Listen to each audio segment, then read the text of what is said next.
Hello, my name is Brooke Simpson, and I'm the current president of Plainfield Junior Women's Club. And I would like to welcome you all today. First of all, I'd like to do some thank yous. First of all, thank you to the Farmhouse for this beautiful venue and hosting this event here today. That board is our catering here today. It's very beautiful, delicious food, so please enjoy. I'd also like to thank our sponsors. Our platinum sponsor is Aces Dispensary. We have 2 gold sponsors, Baxter and Woodman Incorporated and Darcy Motors, and then we have 1 bronze sponsor, Heartland Equipment LLC. So thank you very much to those sponsors.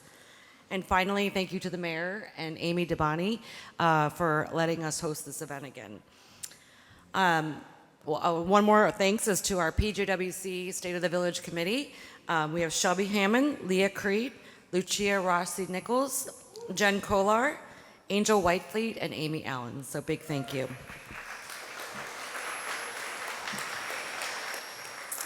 I'd also like to recognize our elected officials that are here today or have purchased a ticket.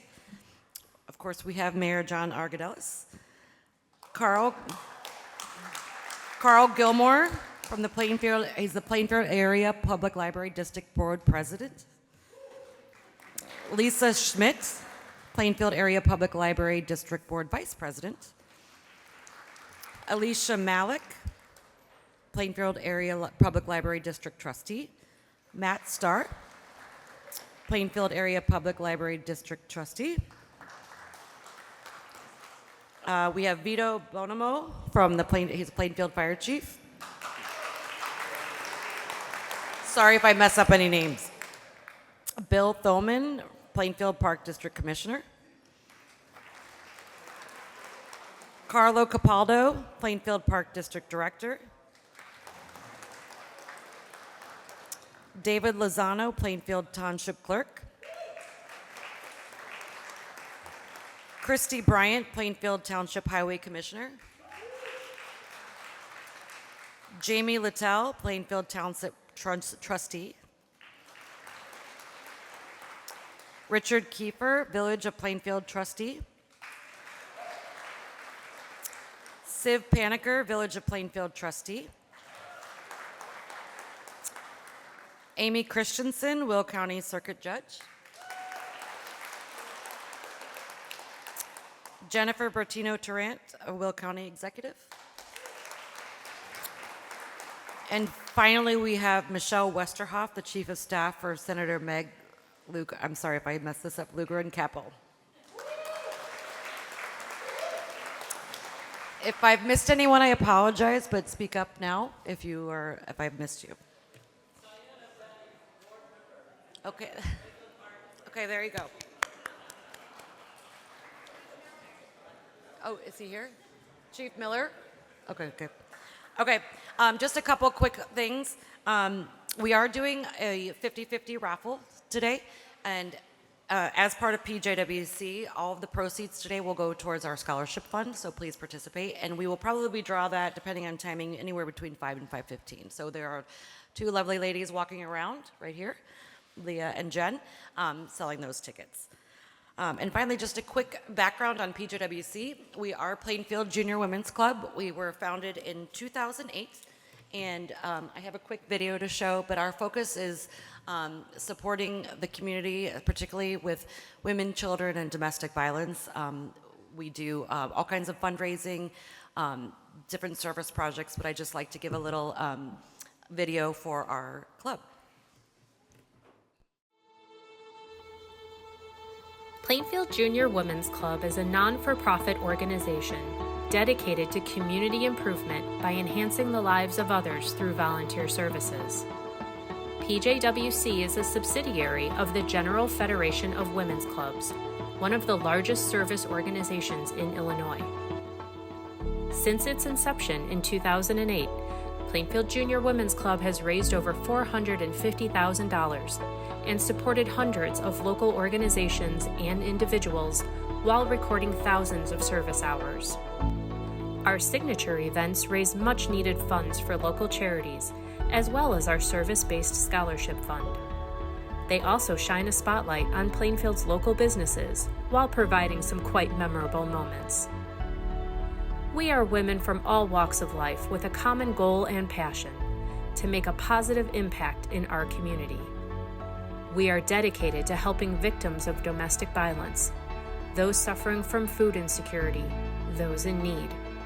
We take care of our neighbors, we take care of our members, and we form lasting bonds and friendships along the way. We are PJWC.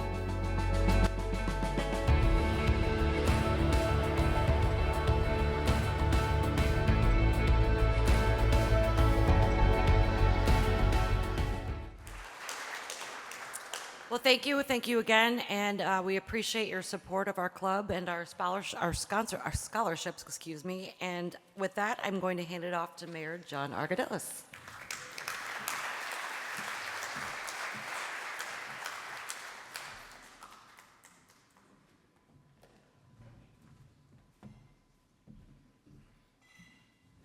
Well, we're going to start with a great thank you to the Plainfield Junior Women's Club. Look at the elegant affair they put on every year for us now, three years running, but thank you for all you have done.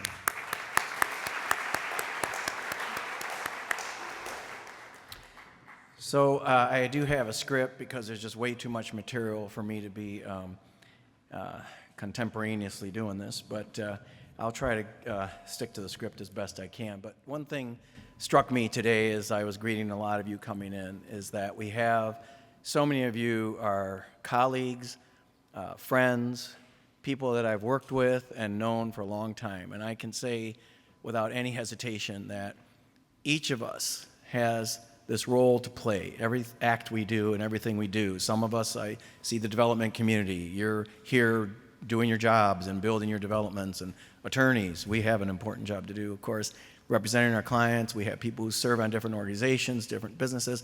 But in each of your individual ways, you are contributing to creating the best Plainfield, which has been my goal from day one, is to maximize who we are and to take full advantage of all of the opportunities we have in front of us. And each of you here, and I know it again without a doubt or hesitation, that you are doing your part to make the best Plainfield. So thank you to all of you for being here today as well. We can clap for that. So a few other thank yous. Glenn and Haley and Alex do such a great job here at the farmhouse. We're blessed in Plainfield. When I was growing up, we had the American Legion Hall, which is, I love the American Legion, but it's not an elegant hall like this. And look at what they've created here in Plainfield. And again, the elegant affair they host for us. And Glenn and his team are very generous in hosting us here, and we appreciate you very much as well. Thank you.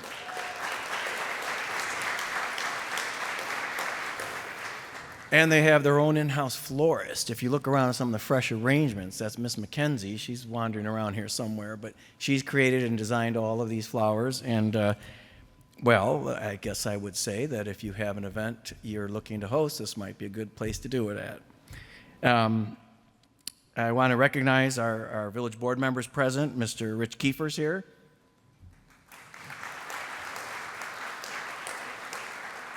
Shiv Paniker. And Vanessa Sewell is here. I want to thank our Plan Commissioner. I know the chair of our Plan Commission, Brian Minnis, is here. Our Historic Preservation Commission and our Police Commission. I want to thank you for all the hard work you do. These are non-paying jobs where they help development, they help deal with police issues and our historic preservation. So thank you for all you do. I want to thanks to our staff. We have most of our village staff here, at least the heads of it. We have our village administrator, Josh Blakemore. Now, she has the longest title here and usually speaks the least at any meeting. Assistant Village Administrator, Director of Management Services, Tracy Pleckham. Our village clerk, the village really wouldn't operate. Nothing would happen if Michelle Gibbous, our village clerk, didn't make it happen. So thank you, Michelle. Human Resources Director Mary Harris, Community Relations Director Amy DeBoni, who works on projects like this and many varied projects in making these things happen. From our IT department, we have Director James Castellandas, as we Greeks would pronounce it properly, and Angel Vivanco. Our Economic Development Director, Jake Melrose, one of the first people you call if you're interested in doing something in Plainfield, you call Jake first. That's the way it works, the protocol here. Our Police Chief, Robert Miller, along with Commanders Anthony Novak, I don't know if he's here, Zach Zeiderman, and Kevin McQuaid. Legal Counsel William Light. Our Institutional Knowledge and Planning Director John Prue. And the new head of our building department, Mark Dudash. Public Works Director and fellow U of I alum, Scott Threewitt. And finally, our management analyst, Ashton Stipp, who's been also our photographer tonight.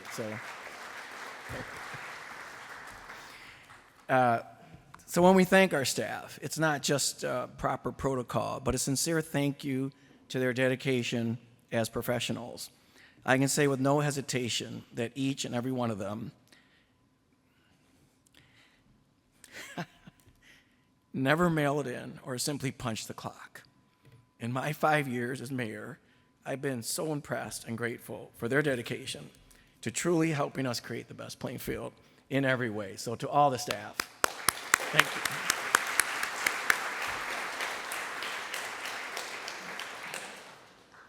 I do add a story in here. So at the Electric Park, the riverfront, there's these new pergolas and swings and all this new stuff that came in, and the people are very impressed. The community is very impressed with it, and I did a post on Facebook about it, and somebody said, well, thank you, Mayor, thank you, trustees, and I said to myself, we did nothing but stay out of the way.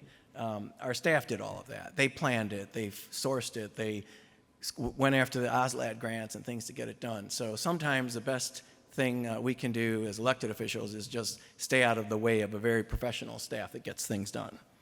And we're very blessed in that regard, because to have a dedicated staff who it's not just their job, it's their desire to really do the best for Plainfield.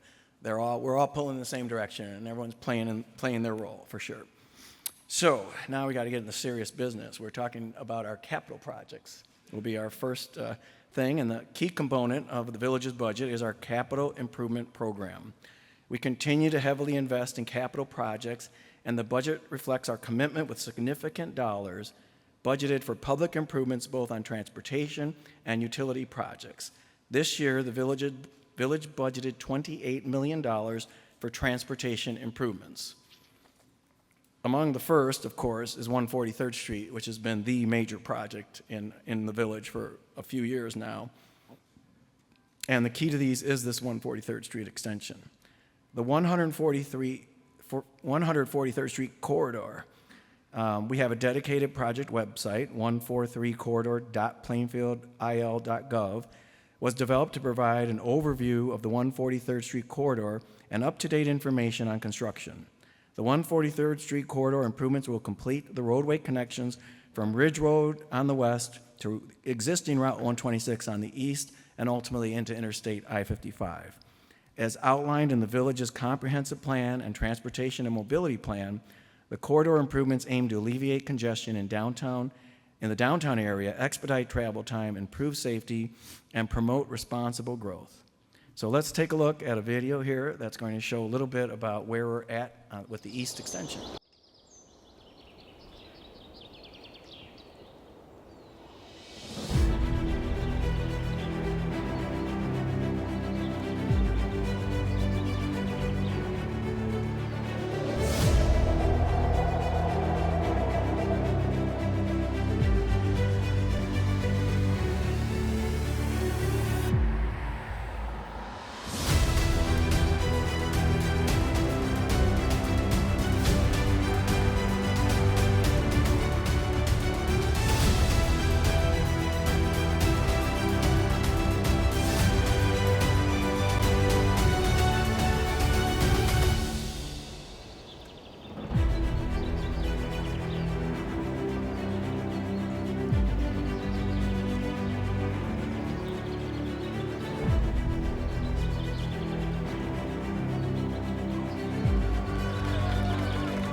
It's really remarkable what has gone into that project. And I don't think we realize it until it opens up how impactful it's going to be, but it certainly will. As part of that, moving Route 126 from existing Main Street in downtown Plainfield will allow that to return to a village street, and hopefully, at least we're planning on it, redeveloping that in retail and other housing options in our urban core, and having the state highway out of the old town and north of town, passing by my house, is exactly what's going to help spur that development in the village. People want to be in our downtown. People want to have restaurants there. People want to come and gather there. And in order to facilitate that, moving that heavy traffic of a state highway out is important. And that's going to happen coming this fall, 26. So the eastern section, the new bridge is substantially complete. The contractor recently paved the eastern portion of the project this spring. We are almost at the finish line, and we will celebrate the grand opening of the roadway with a community-wide bike walk on the new roadway, along with a ribbon cutting later this year. So we are including the community. Anybody who wants to come on that day and ride their bike or walk across the new bridge and the highway, obviously before it's open for traffic, it's a community project, and the community should celebrate together. Once completed, the project will provide a direct route between Illinois 59 and Illinois Route 126, and is a key part of the village's transportation and mobility plan and an important part of regional transportation planning. Due to its significance in addressing regional transportation needs, the village received approximately $50 million in grant funding through various federal, state, and local funding partners. In total, the project costs approximately $82.5 million, making it one of the largest public works projects, if not the largest, in Plainfield's history. And when you look at that number, you realize what it takes to do a project like this.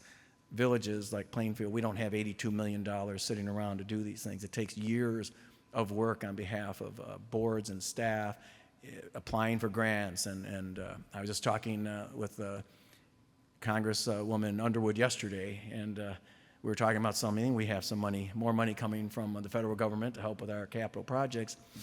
And I just mentioned about the next big one, and she's like, well, as soon as you have something ready, please give it to me, because we will start working to get some funding for you. If we can't get this kind of infrastructure funding from the federal government, it's very difficult to make these really big projects happen. So 143rd Street and Wallen Drive, the old Route 30, we are working right now to improve that intersection. That has had a temporary light for 20 years. There's been there's wires with the lights hanging, no crosswalks, nothing. And I know a lot of the comments from the residents that live west of there, their children cannot get safely across the street.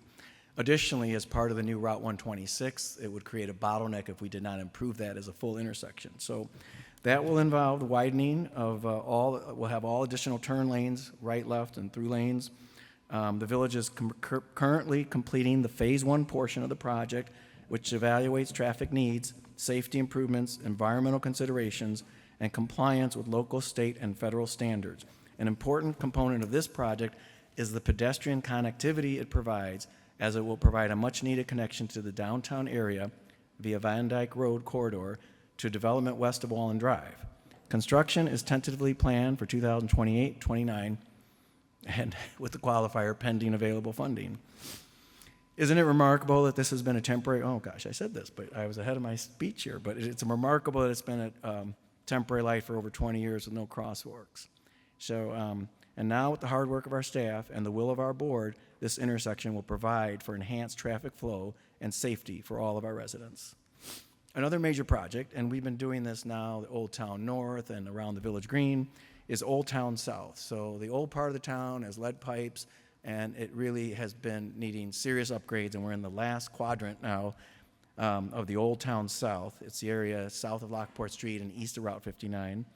And detailed design engineering is currently underway for the Old Town South improvements. The improvements will be similar to Old Town North and will include work on water distribution, including replacement of lead water services from the water main to the house, stormwater management, roadways, sidewalks, street lighting, and accessibility. Once the underground infrastructure improvements are complete, the village intends to reconstruct the roadways, provide additional pedestrian accommodations, including ADA-compliant curb ramps, and install street lighting. A multi-use path through Turtle Lake Preserve and along the local streets will add pedestrian connectivity and preserve access. Construction is scheduled to occur in 2027 through 2028 for Stage 1 and finalize it in Stage 2, 2028 to 2029. We've already conducted a public hearing, and we will continue to address resident concerns as design evolves. It is so important that we make projects like these collaborative with those who live in this part of town. And what we've run into over time is these are older neighborhoods, there's mature trees, there's existing circumstances that aren't the blank slate that a new neighborhood would be. So there's a lot of nuance and some compromise that has to happen in order to accommodate the needs and concerns of local residents. So, and we intend to do that. We did it on the north side, we're going to do it here, and we've started the process of working with the people that actually live there. We had this open house workshop kind of thing, and the engineering team had Post-it notes, and they had all the tables were filled with the maps of everybody's street and their front of their house. And they said, well, just put a Post-it note in your comment on the documents in front of you. And Mr. Threewitt, we ended up with 728 Post-it notes or something. There were lots of comments, so I know that Scott and his team are working hard to work through those and see what we can do to accommodate people's concerns. The riverfront, I mentioned it, but we have a riverfront master plan, and we are continuing to make strides in implementing that plan. Last year, the Lower DuPage River Watershed Coalition River Restoration Project was completed, and the Oslad Pergola project that I spoke of earlier was also completed earlier this year. A ribbon-cutting ceremony with our project partners is scheduled this summer to celebrate the completion of these projects. These projects total over $2 million in improvements to the riverfront and highlight the Riverfront Master Plan's goal of making the river and riverfront more accessible. Staff is actively seeking funding for the next phase of the Riverfront Trail Extension, which would connect the existing north extension to Persons Parkway and the Pace Park and Ride facility. And I see Elizabeth was here somewhere, but Pace is here and present. As we continue to expand these paths, our vision is to connect Plainfield from Caton Farm Road in the south to Naperville with a continuous trail system. And we're not that far off as I look at it. Water tower, we need a big new water tower, I'm told, and Mr. Threewitt and team have been planning that. The village has completed the design, is now accepting bids for the construction of a new 1 million gallon water tower to replace the aging Mill Street water tower. The new water tower will be similar in design to other modern water towers in the village, and it will be located at the northwest corner of 143rd Street and Plainfield Naperville Road. That'll be a very prominent spot on Route 126 where you will see the village of Plainfield on that water tower. Due to long lead times for materials, this is expected to be a multi-year project. The project will be awarded this summer, and we will work with the contractor on construction scheduling.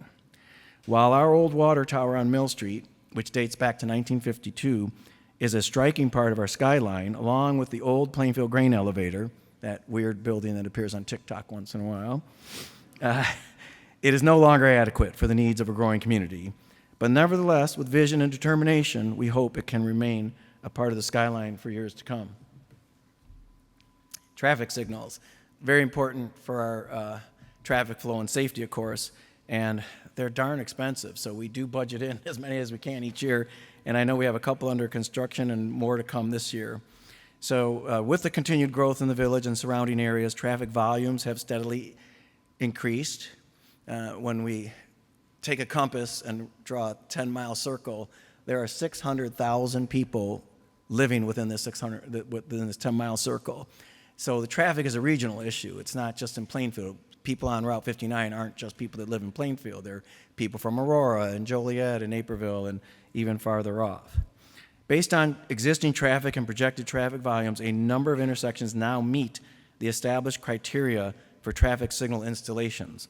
Traffic signals under construction include Boulevard Place by the Costco, 127th Street and Plainfield Naperville Road, right out that window, Illinois Route 59 at the Woodman's entrance, that's 119th Street, and 119th and Spalding School Drive.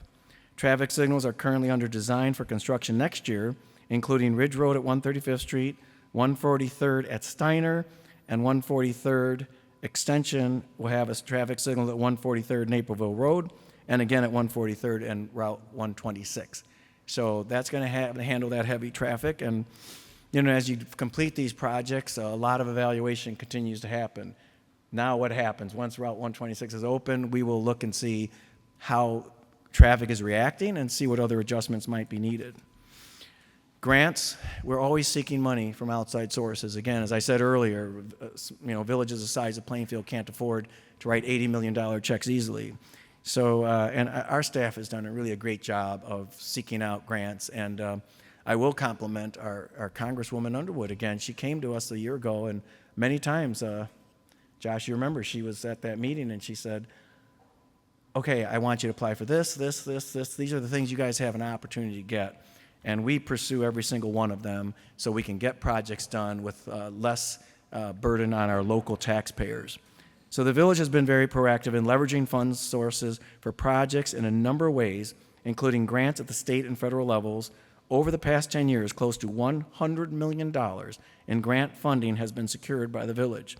These grants have enabled the construction of large infrastructure projects, such as the 143rd Street East extension, and enabling conversion to LED lighting in our village facilities.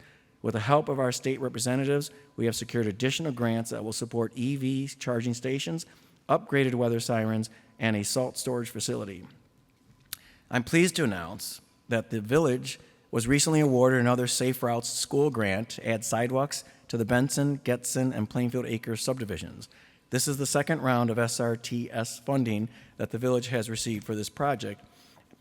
And as I mentioned, it's not quite done yet, but Congresswoman Underwood's call to me yesterday was to let us know that another $1 million is most likely on its way. It's out of committee and on its way to the Senate.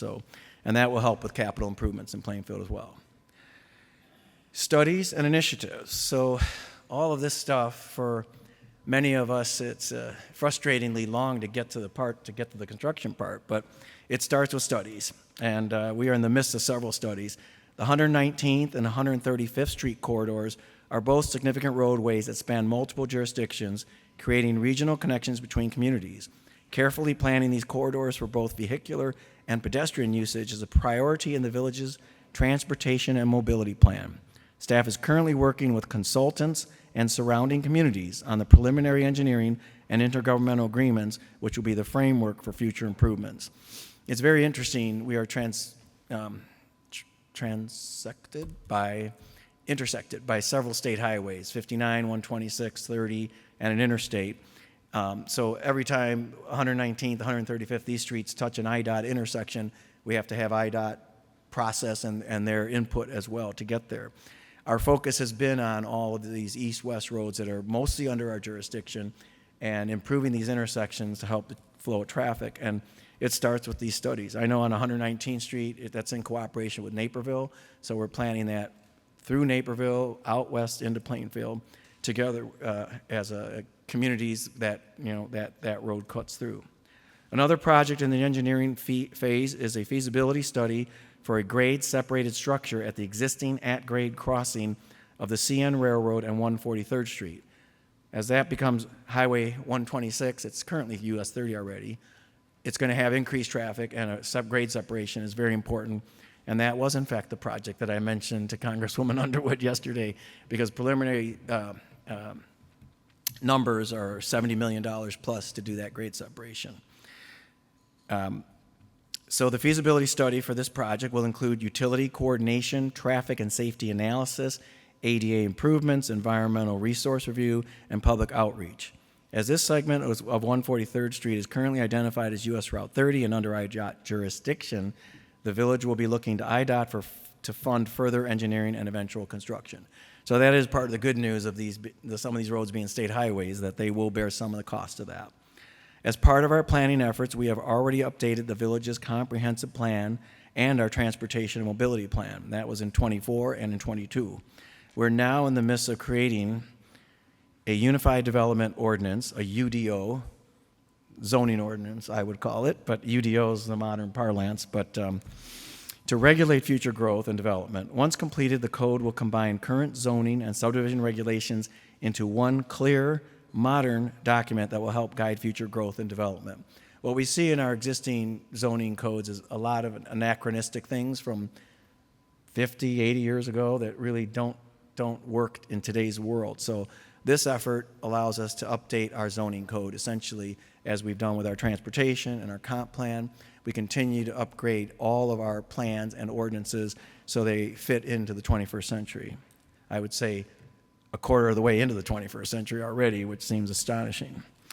The village is also working on several ADA initiatives, including a public facilities and site accessibility assessment, which is a comprehensive evaluation of all our public buildings and sites to identify accessibility barriers. There will be a public input session on June 24th at 10 a.m. and 5 p.m. where residents can provide feedback on that project.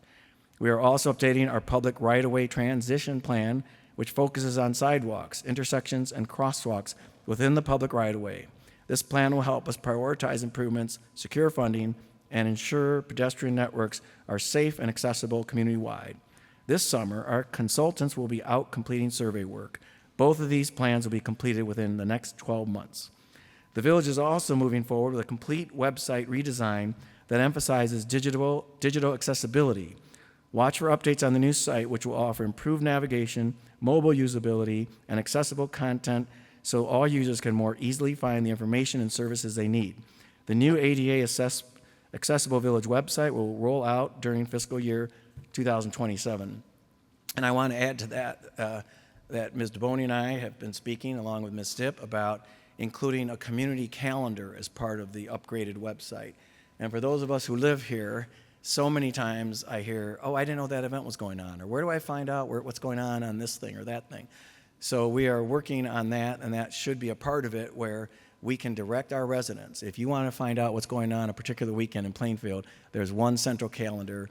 All the different organizations and all the different clubs and events can submit those things so that way their event can be listed on the community-wide calendar, and everybody can then know where they can find out what's going on in Plainfield. I hear a lot of times I post about an event and people say, oh, I didn't even know that was happening. So we're looking to have a centralized community calendar, which would be a great aid to the community.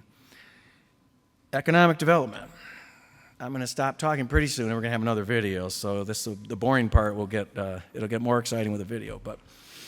So of course it's been another busy year in Plainfield, and it's impressive that it tells a lot, let's say, for our community that so much investment wants to be here. People want to build homes here. People want to put industrial products here. Retailers want to be here. They continue to find Plainfield to be a very attractive place to locate. And we continue to have so much to celebrate. So let's look at some of these projects that have come in the past year.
that represents just the highlights. There's so much going on.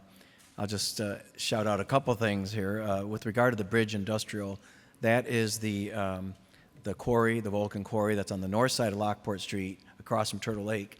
And when that development moves forward with the industrial portion, the quarry itself is going to be allowed to fill up with water. Apparently, if not for the pumps, it would be filled with water. And it takes a long time. I forgot how long they said, but like a few years before that thing fills up. But Mr. Blakemore it's been a project he's been excited. He's usually most excited about a balanced budget and being in the black and all that kind of thing. But he's actually excited about the recreational aspects that we're working with our park district, which will take on the quarry part and the new lake that will be developed to provide a lot of great recreation for our community there as well, plus industrial development that builds our tax base. Another smaller thing is Los Razos, is the new little Mexican place in front of Menards, and I say little because they are also going to expand now into a full sit-down in-restaurant dining facility. And I'm not a TikToker, but they're TikTok famous for their hot Cheetos burrito balls. And I tried them, and they're very good. So anyhow, we thought we'd change things up a little bit and get an outsider's perspective on working in Plainfield. So we would like to introduce Josh Udelhoffen of Trammell Crow, and he's going to talk a little bit. Oh, there you are. Talk a little bit about that. So thank you.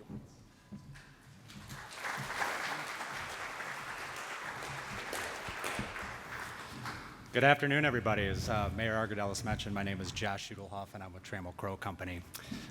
My notes are not as well organized as the mayor's, so I apologize if I'm not as articulate as Mayor Argodelis has been thus far.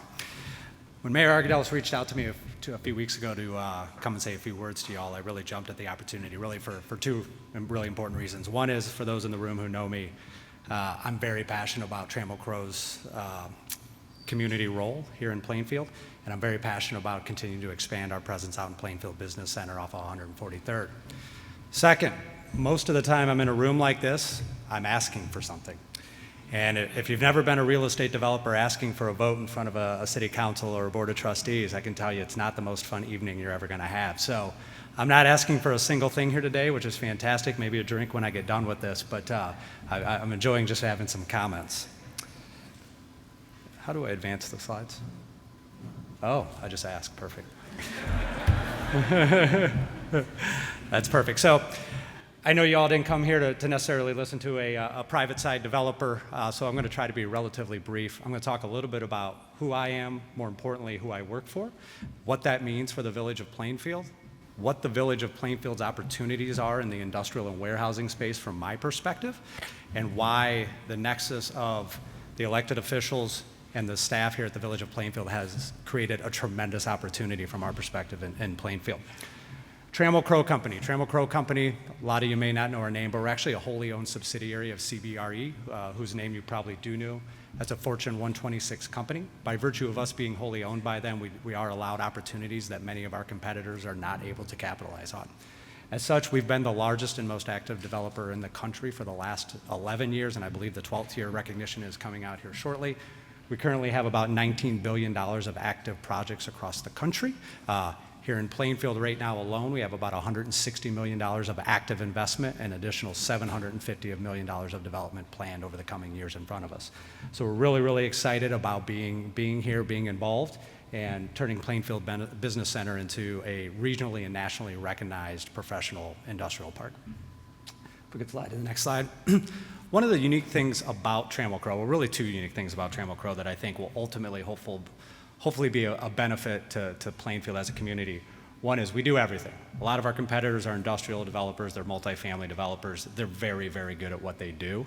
We do all product types, and actually all four of these buildings are in the Chicagoland area. So we have high rises, we have large format warehousing, we have life science, and we have multifamily. And we do that, if we could go to the next slide, with large institutional capital.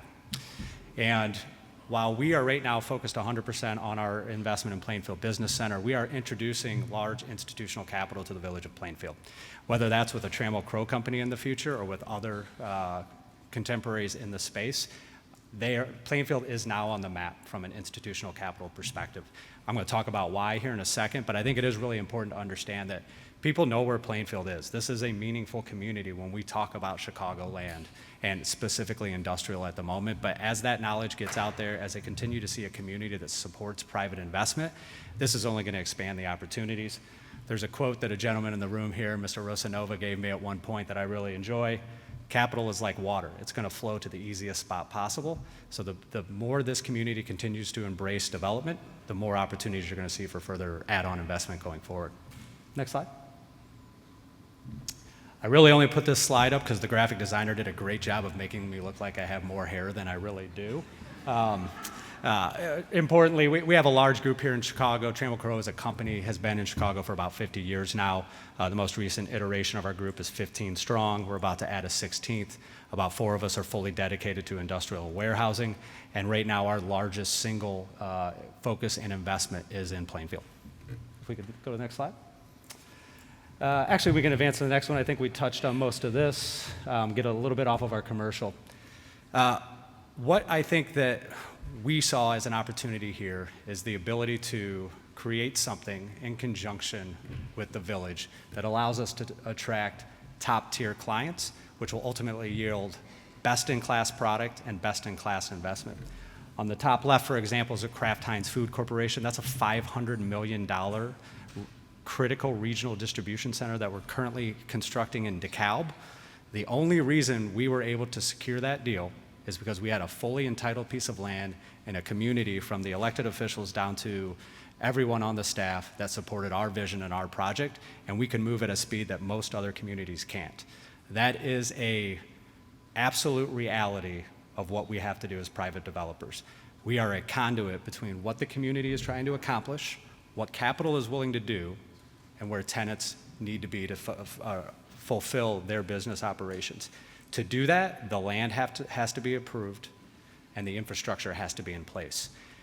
Occupiers and capital are not visionaries. They're not going to work for 2 years to hopefully have an opportunity.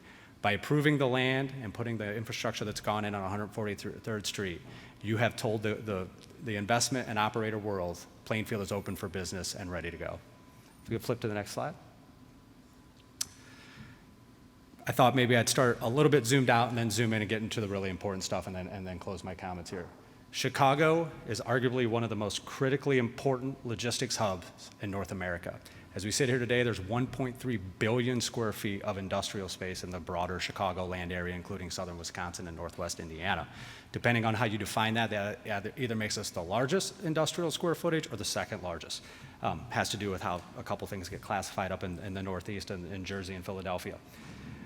We have all 6 Class 1 railroads here. We have over 20 intermodals here. As we continue to see a rebalancing of how supply chains and logistics are operated by the underlying operators, as we continue to see more reliance on rail as a result of the cost of over-the-road trucking going up, as we continue to see a desire and a need for good, well-educated labor, Chicago, I promise you, will continue to be a more important component of the national logistics distribution hub.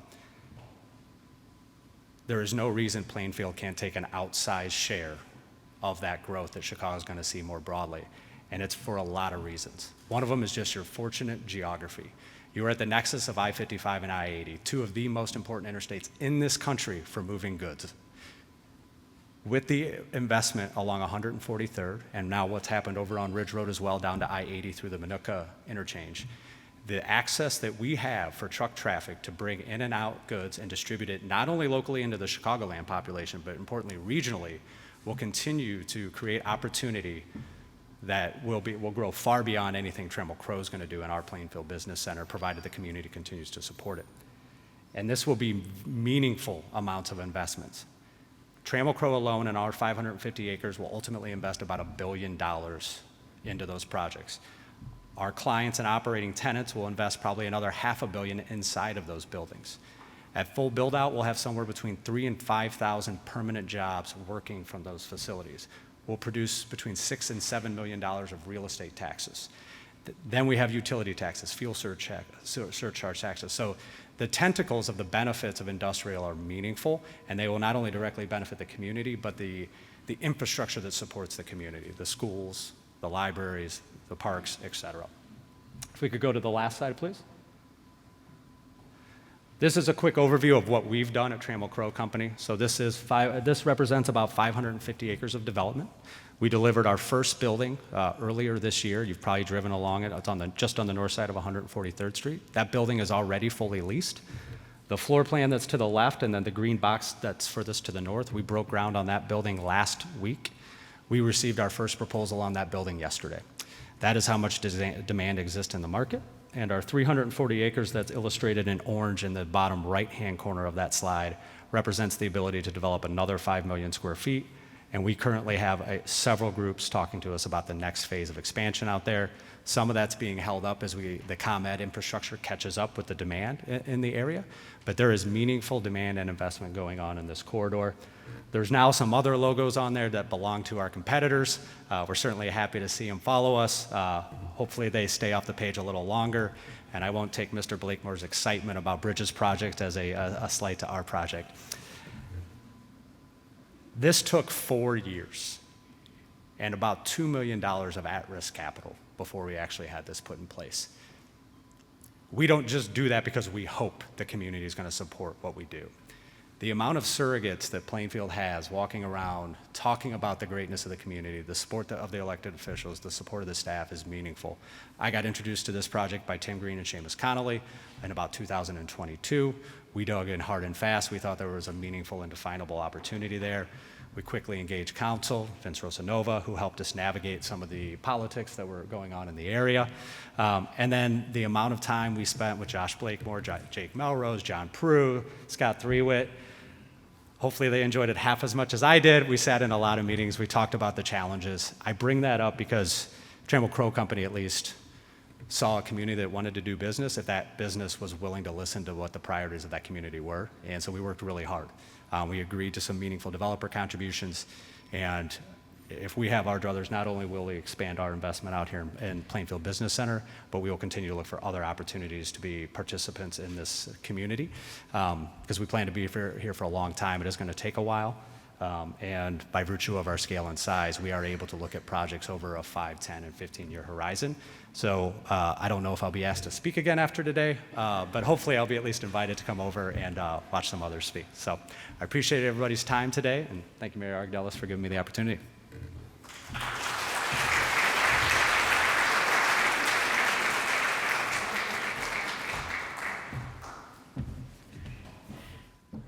Well, he's earned his cocktail after that, huh? I'm just so impressed with, I'm a farm kid from Plainfield, and to see where we're at today and to see high-end professionals want to be a part of our community. And I think that one part of what Josh had said is so important, how we all work together. It was a collaborative effort, staff, the board and the mayor and the developer working together to craft a plan full of compromises. I mean, but when you look at the numbers, when you think about what the number one thing our residents, we who live here, are concerned about, is usually we want high-quality schools, high-quality roads, and we don't want the taxes on our homes to continue to climb and climb and climb. And this diversification of our tax base through the industrial growth is a key to that. This is the high-growth area. This is where this is now. This opportunity doesn't come around down the road when we want it. We got to grab it while it's here and while it wants to be here, and it wants to invest millions and millions of dollars in our community. And once invested, this will continue to be an economic engine for our community to provide those high-quality services well into the future and not ratchet up the taxes on our homes. So that's why it's so key. So I'm going to talk a little bit more about industrial development. That was a great intro to it. And thank you again for your thoughtful words and a lot of information. I always learn something when you speak.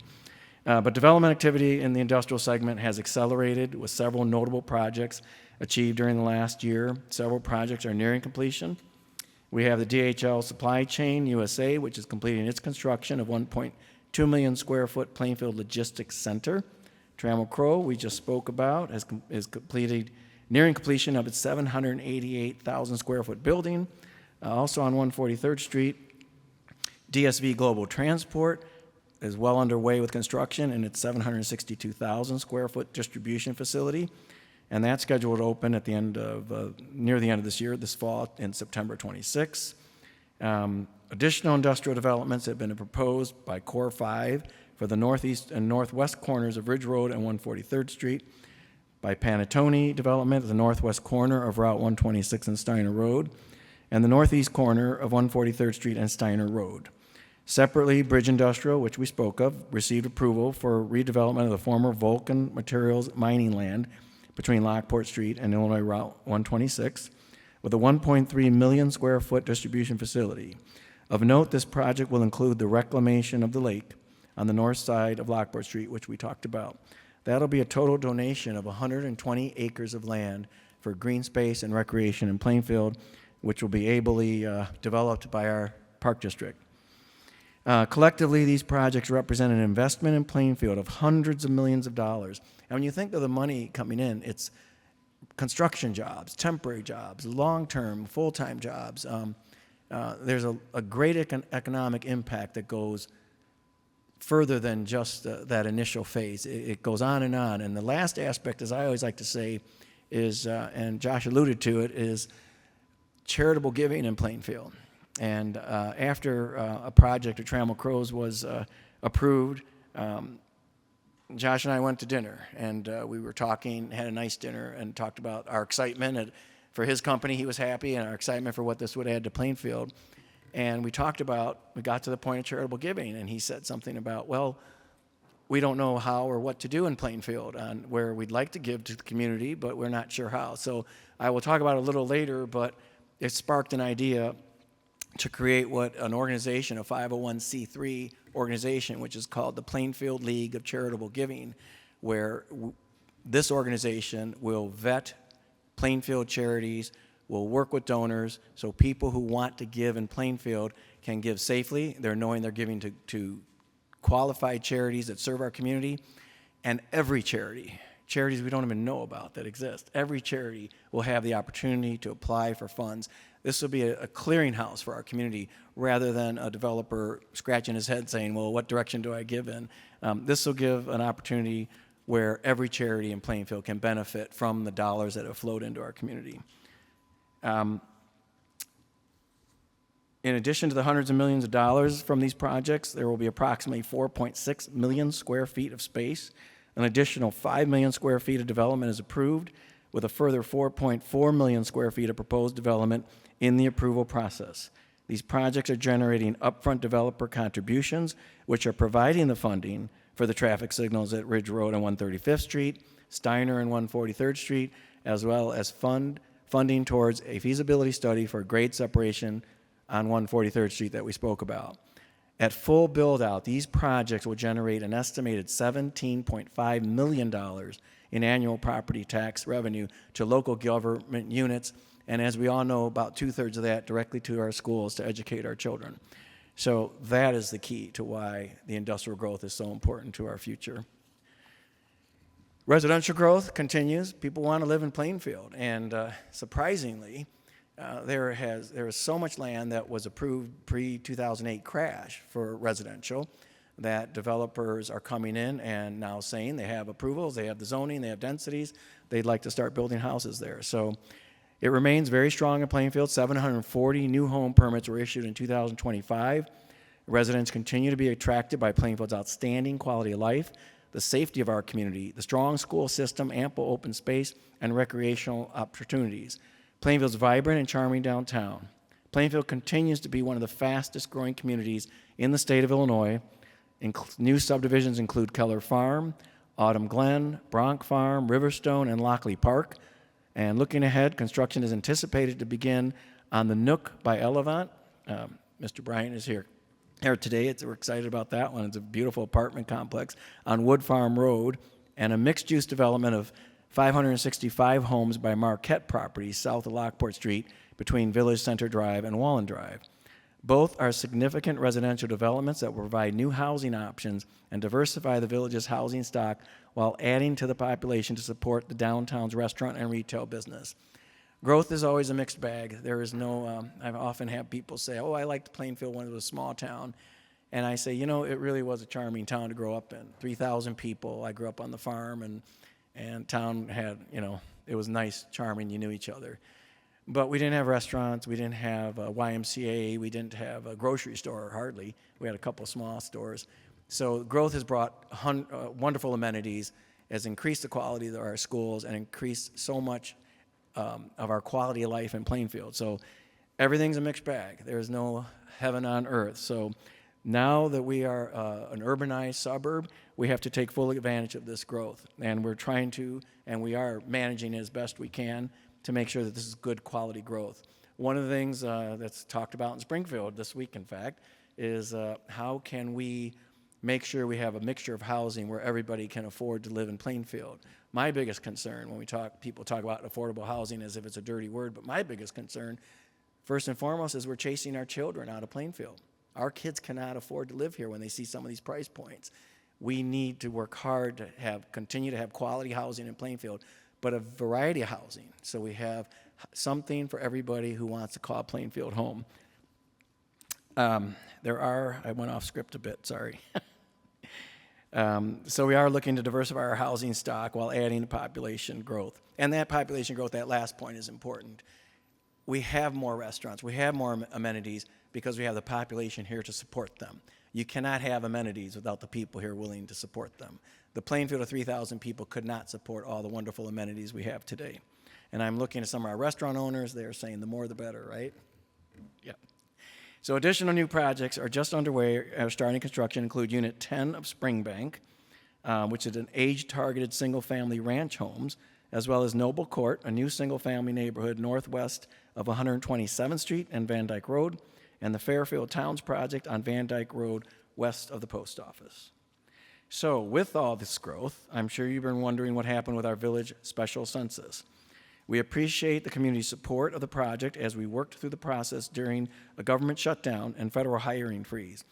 Who could have predicted that? The village requested, well, maybe we could have predicted that with today's politics, but the village requested a special census to capture the significant growth of our community has experienced since the 2020 census. With steady residential development and in new neighborhoods added in recent years, current estimates suggest Plainfield's population has increased by roughly 10% to put us significantly over 50,000 people. The U.S. Census Bureau is now reviewing and validating the data. Once the certification is complete, the official results will be released. The updated population count will guide future planning, help support funding allocations, and reflect the continued growth in Plainfield. It will also help the village capture additional revenues in advance of the next decennial census. And just a couple of numbers, when we first heard it was going to cost us $800,000 to do a special census, that number seemed a lot, would that make sense?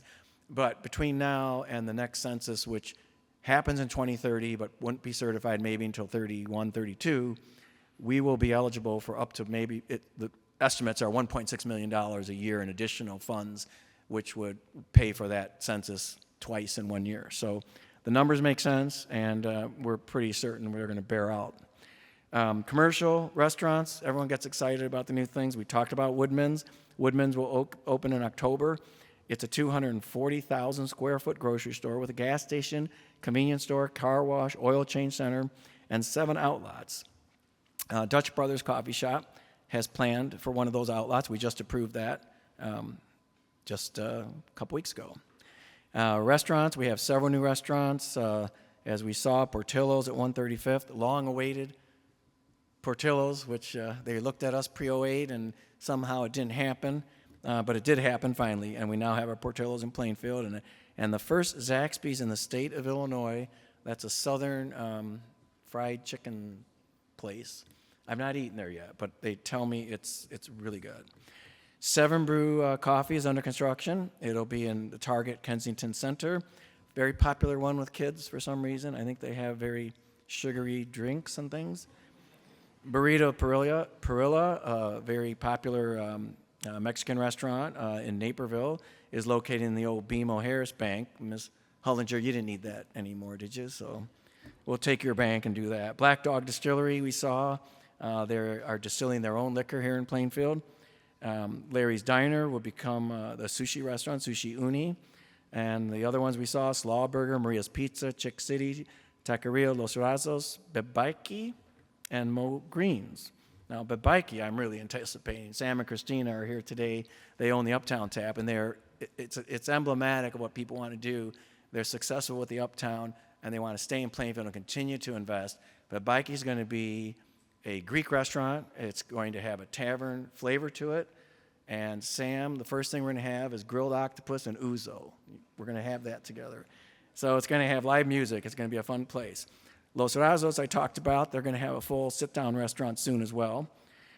We expect the former Walmart to redevelop this year.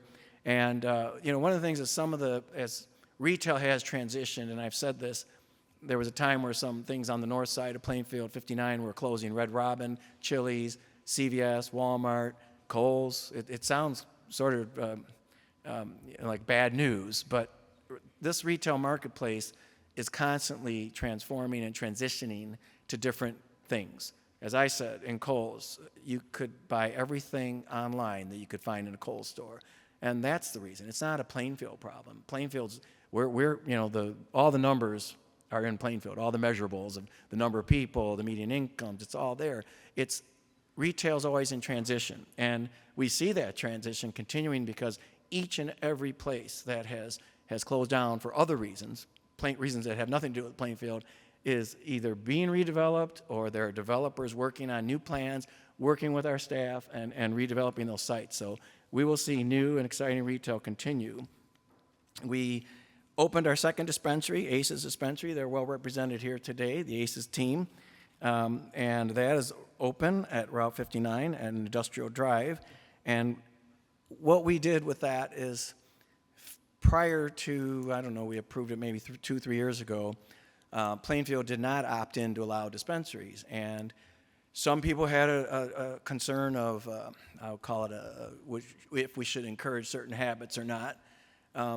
But my rationale and the rationale of the majority of the board was, hey, people are free and legal to use cannabis products in the state of Illinois, and all we're doing is seeing tax revenue go to Naperville, Aurora, Joliet, Oswego. So we passed an ordinance allowing dispensaries in Plainfield, and both of those, that money will go to capital projects. And the interesting thing with cannabis sales is there's an extra sales tax that we're allowed to gain out of that. So they're not just like selling a candy bar at Walgreens. We get a nice significant bump in sales tax out of that. Aces has done such a great job as far as the very upscale presentation, gambling theme, and it's a really attractive place. And these things are like Fort Knox. You can't, no one's selling to kids in these places. You can't get in the door hardly. I don't know if I missed anything. I think I caught all that. Very good. So we have a lot more coming. And I know there are different ones that are talking to Jake about, hey, if there's an empty space in Plainfield, we want to know where it's at because we want to be in Plainfield. And again, it's, we know that everything's driven by marketplace and everything's driven by can we be profitable here. But that's the reason, as Josh spoke earlier, about you want to be here because the circumstances are here to be successful for industrial, for retail, and for housing development. It's all here. And it's that great combination, as I say, of all these different multifaceted things. It's location, it's our staff, it's our government, it's our elected officials, it's our people and our habits. So all of that together makes Plainfield a very attractive place. And I always say this, and I'm close to wrapping it up, and then we can all have a cocktail. But, I frequently comment on the great advantage that Plainfield has over many municipalities. And I think one thing, and I give credit to Old Plainfield for a few of us who know about Old Plainfield. Yes, Lambert, I'm looking at you. We always had a great sense of community here. And no matter how much we've grown and no matter who's new in town, everyone has felt welcome and a part of this community and has that connection that you just aren't living in a subdivision in a town, you're living in a community of people. And that's our greatest strength, our people. In everything we do, that's the starting point. This great sense of community, and we also have a very identifiable village center. Not every town has that, and people are attracted to come down to our quaint little downtown and have a bite to eat or have a drink or go to a car show, and it really is a great draw to all of us. I know we all like to do that, and people from out of town like it as well. And as I said, we see the same business owners reinvesting in town. I Casey Wadicki's here. I'm going to point out a few people. I already mentioned Sam and Christina Pavlis expanding in Plainfield. Casey owns Wine and Cheese and the Crema Coffee Shop, and now she's expanding her bakery goods and coffee in Plainfield. I spoke of Rodrigo Razos, who's expanding his Los Razos.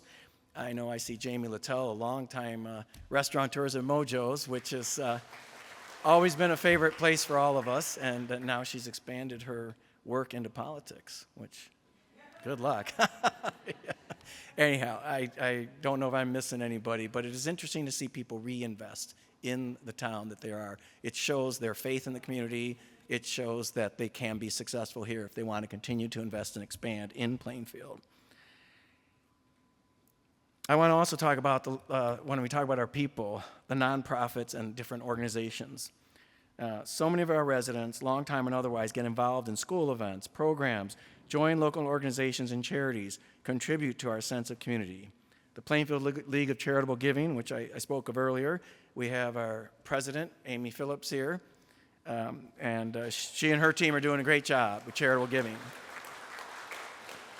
And right next to her is Julie Ryan, another board member, and Jess Manu. My gosh, we have half the board here.